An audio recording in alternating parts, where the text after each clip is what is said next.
Hello നമസ്കാരം. ഏറ്റവും പുതിയ സിനിമാ വിശേഷങ്ങളുമായി പുതിയൊരു വീഡിയോയിലേക്ക് എല്ലാവർക്കും സ്വാഗതം. ഷറഫുദ്ദീൻ നായകനായി വിഷ്ണു അരവിന്ദ് സംവിധാനം ചെയ്ത് ഏപ്രിൽ 21 വ്യാഴാഴ്ച തിരഞ്ഞെടുത്ത മലയാള സിനിമയാണ് മധുവിധു. മിക്സഡ് അഭിപ്രായം നേടിയെടുത്ത ഈ സിനിമയിൽ കല്യാണി പണിക്കർ, ജഗദീഷ്, അസീസ് നെടുമങ്ങാട്, സായി കുമാർ, ശ്രീജയ, അമൽ ജോസ്, സഞ്ജു മധു എന്നിങ്ങനെയാണ് മറ്റ് പ്രധാനപ്പെട്ട താരങ്ങൾ. ചിത്രം രണ്ടാം ദിവസമായ ഇന്നലെ വെള്ളിയാഴ്ച കേരളത്തിൽ 37,50,000 രൂപയാണ് കളക്ട് ചെയ്തിട്ടുള്ളത്. അങ്ങനെ കേരളത്തിൽ 2 ദിവസം കൊണ്ട് ഈ സിനിമ നേടിയെടുത്തിരിക്കുന്നത് 70 ലക്ഷം രൂപയാണ്. സിനിമയുടെ വേൾഡ് വൈഡ് ഘടനയുമായി ബന്ധപ്പെട്ട അപ്ഡേറ്റ് ഒന്നും വന്നിട്ടില്ലെങ്കിലും 1 കോടി റേഞ്ചിൽ പ്രതീക്ഷിക്കുന്നുണ്ട്. വാഴാട്ടു 4ാമത്തെ ശനിയാഴ്ച കൂടിയ 24ാം ദിവസത്തിലേക്കാണ് ഇന്ന് എത്തിച്ചേർന്നിട്ടുള്ളത്. 23ാം ദിവസം ഇന്നലെ വെള്ളിയാഴ്ച ഈ സിനിമയുടെ തെലുങ്ക് പതിപ്പ് റിലീസ് ചെയ്തിരുന്നു. തെലുങ്കിലും വളരെ മികച്ച തുടക്കമാണ് ഈ സിനിമയ്ക്ക് നേടിയെടുക്കാനായിട്ടുള്ളത്.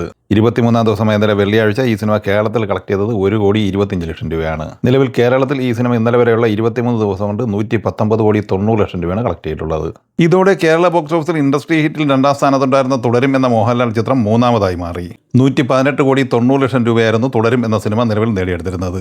അതേസമയം കേരളത്തിൽ 121,90 ലക്ഷം രൂപയുമായി ഇൻഡസ്ട്രി ഹീറ്റിൽ 1ാം സ്ഥാനത്തുള്ളത് ലോക ചാപ്റ്റർ 1 ചന്ദ്രയാണ്. ഇന്ന് 24ാം ദിവസമായ ശനിയാഴ്ചയോടെ വാഴ 2 ലോക ചാപ്റ്റർ 1 ചന്ദ്രയെ മറികടന്നുകൊണ്ട് ഇൻഡസ്ട്രി ഹിറ്റ് നേടിയെടുക്കാനുള്ള സാധ്യതയാണ് കാണുന്നത്. അതനുസരിച്ചുള്ള ടിക്കറ്റ് ബുക്കിംഗ് ആണ് നിലവിൽ കണ്ടുകൊണ്ടിരിക്കുന്നത്. മണിക്കൂറിൽ 4,000-ന് മുകളിൽ ടിക്കറ്റാണ് വാഴ 2-ന് വേണ്ടി ബുക്ക് മൈ ഷോയിലൂടെ വിറ്റുകൊണ്ടിരിക്കുന്നത്. സിനിമ ഇന്നലെ വരെയുള്ള 23 ദിവസം കൊണ്ട് ലോകമെമ്പാടുമായി 219 കോടിക്ക് മുകളിലാണ് എത്തിച്ചേർന്നിട്ടുള്ളത്.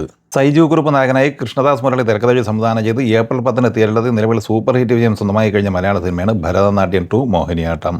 3ാം വാരത്തിലേക്ക് കടന്നിരിക്കുന്ന ഈ സിനിമ ലോകമെമ്പാടുമായി 500-ലധികം തിയേറ്ററിലാണ് പ്രദർശനം നടത്തിക്കൊണ്ടിരിക്കുന്നത്. കേരളത്തിലും ഈ സിനിമയുടെ സ്ക്രീൻ കൗണ്ട് കൂടിയിട്ടുണ്ട്. ആദ്യ ദിവസം ഈ സിനിമയ്ക്ക് 135ഓളം തിയേറ്ററായിരുന്നു ഉണ്ടായിരുന്നതെങ്കിൽ നിലവിൽ കേരളത്തിൽ 235ഓളം സ്ക്രീനുകൾ ഈ സിനിമയ്ക്കുണ്ട്. ചിത്രം 15ാം ദിവസമായ ഇന്നലെ വെള്ളിയാഴ്ച കേരളത്തിൽ 1,15 ലക്ഷം രൂപയാണ് കളക്ട് ചെയ്തിട്ടുള്ളത്. അങ്ങനെ കേരളത്തിൽ 18,23 ലക്ഷം രൂപയാണ് 15 ദിവസം കൊണ്ട് സ്വന്തമാക്കിയിട്ടുള്ളത്. കേവലം 6 കോടി മാത്രം ബഡ്ജറ്റുള്ള ഈ സിനിമ ലോകമെമ്പാടുമായി ആദ്യ 15 ദിവസം കൊണ്ട് നേടിയെടുത്തിരിക്കുന്നത് 30 കോടിക്ക് മുകളിലാണ്. കുഞ്ചാക്കോ ബോബൻ നായകനായി രതീഷ് ബാലകൃഷ്ണ പൊതുവാൾ തിരക്കഥ സംവിധാനം ചെയ്ത് ഏപ്രിൽ 15-ന് തിയേറ്ററിലെത്തിയ ഒരു ദുരൂഹ സാഹചര്യത്തിൽ എന്ന സിനിമ പരാജയം ഉറപ്പാക്കിയിരിക്കുകയാണ്. ഈ സിനിമ 10ാം ദിവസമായ ഇന്നലെ വെള്ളിയാഴ്ച കേരളത്തിൽ 1,17,000 രൂപ മാത്രമാണ് കളക്ട് ചെയ്തിട്ടുള്ളത്.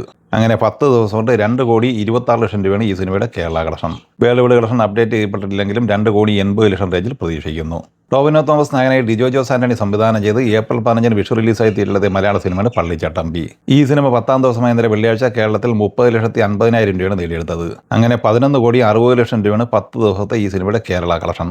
സിനിമയുടെ വേൾഡ് വൈഡ് കളക്ഷൻ 17 കോടി റേഞ്ചിലാണ്. ഇന്നലെ ഏപ്രിൽ 24 വെള്ളിയാഴ്ച ഇന്ത്യ ഉൾപ്പെടെ റിലീസ് ചെയ്യപ്പെട്ട അമേരിക്കൻ ബയോഗ്രാഫിക്കൽ സിനിമയാണ് മിഖായേൽ. മൈക്കിൾ ജാക്സന്റെ ജീവിതകഥ പറയുന്ന ഈ സിനിമ ഇന്നലെ വെള്ളിയാഴ്ച കേരളത്തിൽ 59 ലക്ഷം രൂപ കളക്ട് ചെയ്തിട്ടുണ്ട്. ഇന്ത്യൻ ഓപ്പണിംഗ് ഗ്രോസായി നേടിയെടുത്തിരിക്കുന്നത് 6,60 ലക്ഷം രൂപയുമാണ്. $200 മില്യൺ ബഡ്ജറ്റ് പ്രതീക്ഷിക്കുന്ന ഈ സിനിമ ഓപ്പണിംഗ് കളക്ഷനായി നേടിയെടുത്തിരിക്കുന്നത് $31 മില്യൺ.